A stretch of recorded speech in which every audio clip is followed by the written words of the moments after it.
Well, this really is the scariest snake I've owned. It's a false water cobra. It is not an actual cobra. It will not kill me as quickly as a actual cobra, but I still find some intimidation with this snake because it is rear-fanged.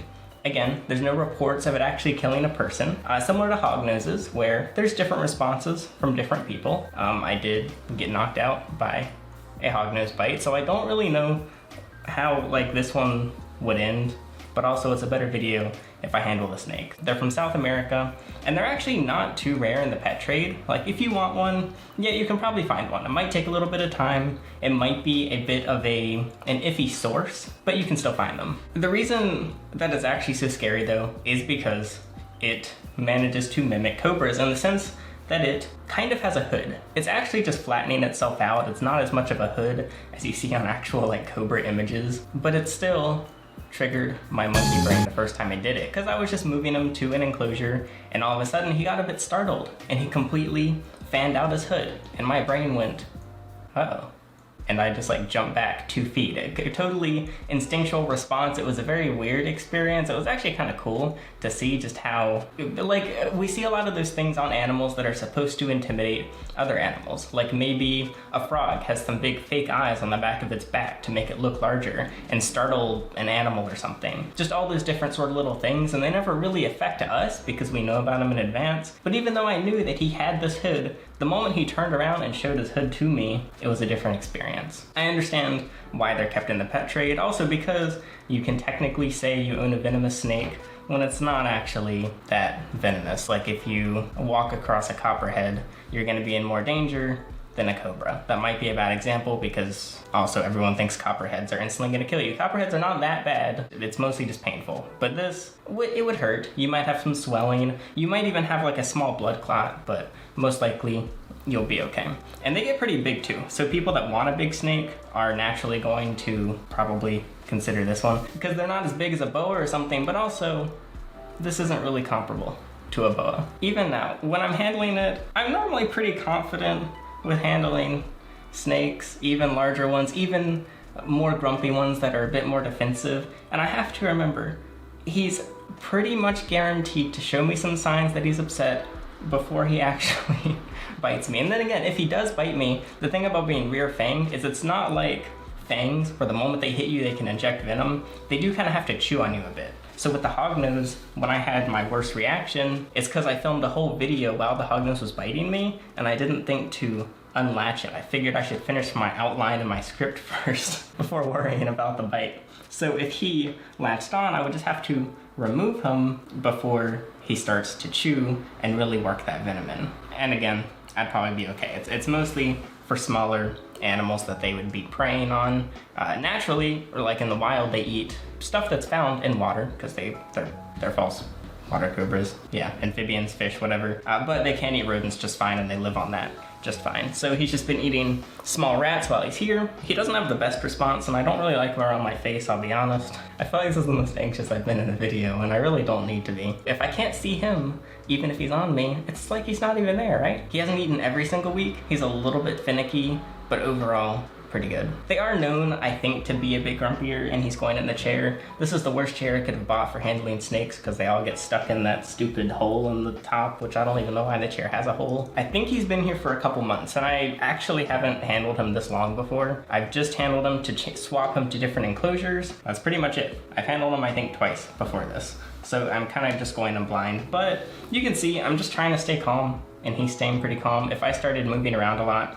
and getting finicky, he would probably do the same. It's pretty standard with snakes. And the person that rehomed him, because he came actually with a few other animals, some of which have already been shipped off, and I think they said that he was pretty grumpy. I'm actually curious, I'm gonna check. So yeah, he said he eats just about anything that fits in his mouth with a good appetite. He can be cage defensive and tends to hood up and tail whip if I walk by too quickly and suddenly, but he's calm once taken out of his cage. He's never tried to bite while handling. Yeah, I'm glad about that. And I can agree, that's pretty accurate. The time he did show his hood was actually out of the enclosure. And then again, it was the first time he was here, whole new environment, new scents, new sights, new smells. That's the same thing as a scent. Since then, yeah, he's pretty much only done it once. He flattened out just a little bit when I was actually taking the product images to sell him on Emerald scales. So I have one picture of him being like slightly flattened out, and they can flatten out a lot more of their body to look bigger than an actual cobra does, because they basically just do their hood by their neck. But similar to like a hognose that huffs up and fills himself with air and then flattens, they can look about 50% larger, and it definitely works. And I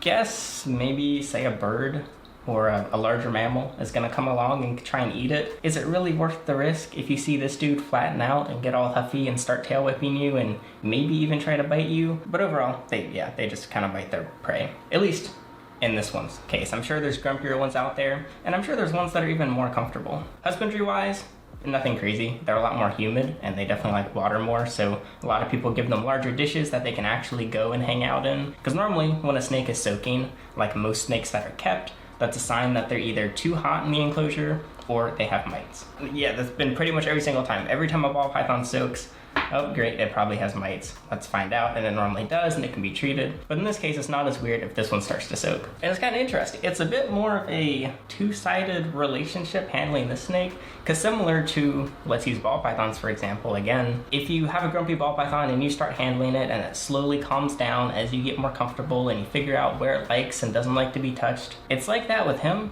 but it's both ways. You can see now he's around my neck. I just happened to let him around my neck without thinking about it. At the start of this video, I was like, he's not going anywhere near my face. But he's actually doing a good job of calming me down as well. So it's that weird two-sided relationship I haven't experienced with a snake of all animals before. So it's pretty neat. And I'm sure it is the same with other animals that maybe do show a bit more harm towards people, especially people out there that actually handle dangerous, like venomous snakes that could kill you if they get a bit too defensive and if you do the wrong thing. But if I mess up, it's not that big of a deal. It'll just be a little spooky. Pattern-wise, they're pretty cool. They remind me of, I guess, like water snakes, kinda. It doesn't stand out to me. It's not my favorite colors. It's kind of an ugly green, honestly. But I guess it would blend in well. And I know in the wild, they care more about camouflage than looking pretty, but people tend to disagree. When they're kept in captivity, they want the prettiest snake, not necessarily the most camouflaged. His head, however, has a lot of black. Any snake with a black tongue, I think, is pretty neat. He's got a very nicely thought out pattern.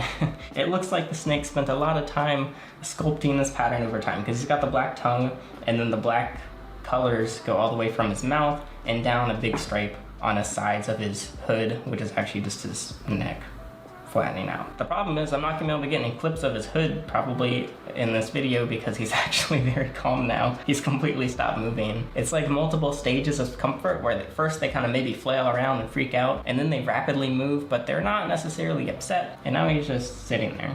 And now I can actually look at his face and say that it's a weirder shape than I realized. I didn't really notice it. It's kind of colubrity, but kind of foreign looking. Like if I found this in North Carolina and I didn't know water cobras existed, or false water cobras, I would guess it's a race, like a black racer. That's like the closest thing, which honestly are scarier than this. So maybe I lied in the title. So luckily, the person that sent this one, they actually also sent a hognose, a cave racer, which you might have seen on the site, along with a ball python, and this one. And what's a pretty common pattern is anytime someone has this more unique species that you don't see every day, like a false water cobra or a Ridley's cave racer, or just anything in between that isn't a ball python or a corn snake pretty much, it's very likely that they actually did a pretty good job caring for it, because normally people that buy these animals are going to have more experience and care more. They're also more expensive animals and harder to find, so if you're gonna impulse buy a snake, for example, it's probably not gonna end up being a false water cobra or a cave racer or maybe even a hognose, because they're not the most common out there. And also people tend to impulse buy the cheaper animals, like a $30 normal ball python or a $25 corn snake that might even be wild caught. I've seen on Craigslist people just catch snakes around this area and then list them as if they're pets. Yeah, I don't buy those. So yeah, normally if you're gonna watch a video of a false water cobra, you're probably gonna expect to see some huffing, some hissing, some tail whipping, some hood showing, some flailing around, because that's kind of what they're known for. But I can't really show you with this example, but at least you still got to see the snake. So that's kind of cool. But that's it, he's gonna be shipped off today, pretty much across the country. Some states are a bit more finicky about what reptiles you can and cannot have, even down to the county and city in some cases, and of course, down to the house if your landlord might not be a fan or your parents might not be a fan. So it can be pretty hard to get certain snakes because everything has to just line up perfectly. But in this case it did, and he'll be off in a few hours. But yeah, that's it. This is part of the series, I guess I call them Meet New Animals. So if you want to check out, I have a huge playlist every time I've shown off a new animal. But that's it for this video. I'm Alex, and thanks for watching.